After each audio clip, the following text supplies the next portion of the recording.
And all her arms would be like around her. She would move, and like one of the dancers would be, I know. It's like even if I wanted to do this, like a dancer would like the tentacle would come up, and I was like, this is fantastic. I need this in my life.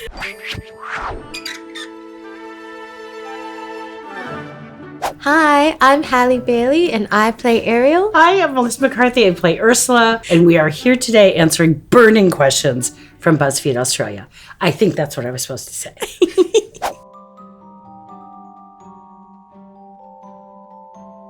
For me, it was about an hour and 20 because no hair, because the hair was all done digitally afterwards. But I know no wigs, which was tricky for me. I'm better with a wig, kind of in all circumstances in my life. It didn't take me long for all of the underwater stuff. Yeah. Like you said, I wore the little cap and then they put dots on me. It was like an hour. Yeah. Wait, so the hair was done digitally? Every strand of everyone's hair, anything under the water, there's no way to do it in like practically. Yeah. So it was all done later, which I think is Javier's beard, everything. That was actually one of the questions I had while watching the movie. I'm like, how is the movement just so like... It just took about 1,000 people in post that were very, very good at their job.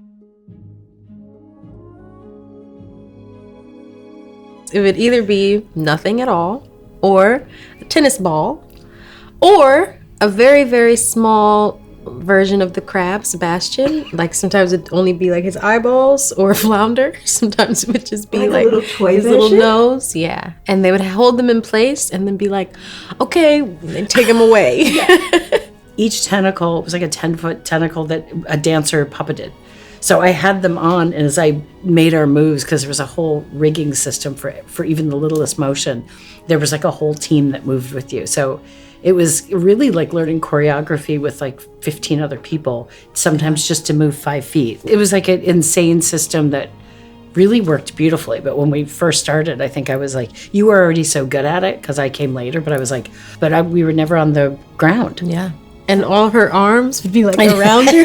She would move, and like one of the dancers would be, I know. It's like even if I wanted to do this, like a dancer would like the tentacle would come up, and I was like, this is fantastic. I need this in my life.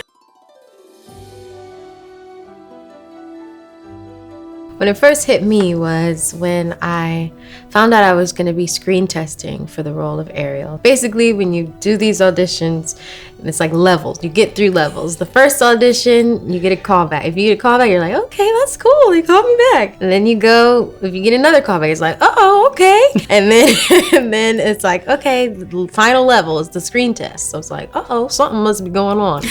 So Colleen Atwood, she came to my house. This like legendary Oscar-winning lady is like measuring me, and I'm like, oh my gosh, like we're all here. Like, and she made like this beautiful like standing mermaid costume for me. It was so special. Nude, beautiful sequins only over my bust and arms, and then the tail. It was just really beautiful. So when I stood in the screen test, I was in a costume, and I think that was when I was hit with like, wow, this is really magical. Once I found out I got the role, seeing, of course, the real costume was like blew my head out the water. But the screen test one, I still was like, what? I am such a huge super fan of Colleen Atwood, and getting to just see her whole process and everything she does, you're like, oh, that's different.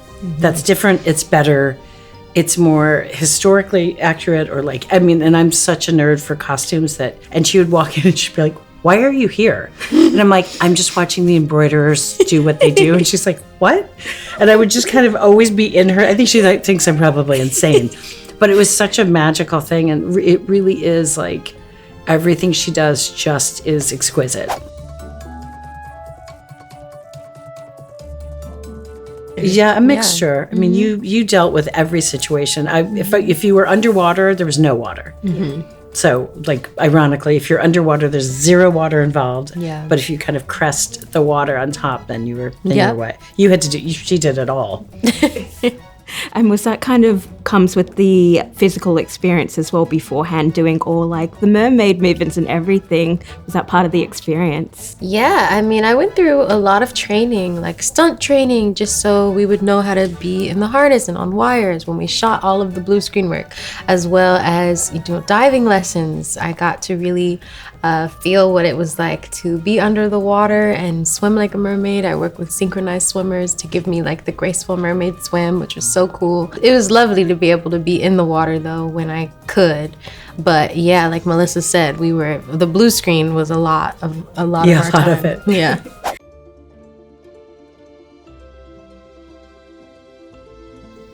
Yes, actually, number one, I was really grateful to be cast in this role. And I think that as a Black woman, I wanted to keep the essence of who I was. I feel like if you cast somebody that's me, you should keep all the things that are, natural to her. So I was really happy to Rob and John for being really open and allowing me to keep the essence of me and my locks, which are very special to me. I've had them since I was 5 and what that means. And so having that as well as a fusion with the loose hair, like I feel like a mermaid would have a mixture of hair like that, too.